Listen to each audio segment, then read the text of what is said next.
మళ్ళా ఇప్పుడు ఇల్లు ఇరుకైపోయింది, ఇరుకులో ఉండకపోతున్నాం దేవాన్న ఇంటిని విశాలపరచు అని ప్రార్థన చేశాడు. అంటే సరిహద్దులు విశాలపరచమన్నాడు, దేవుడు విశాలపరిచే దేవుడే అన్నాడు.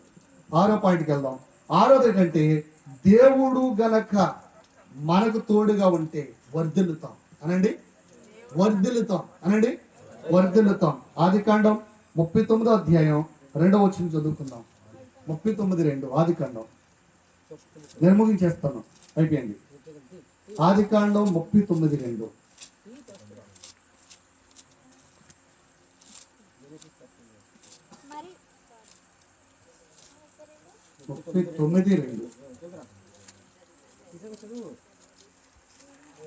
యెహోవా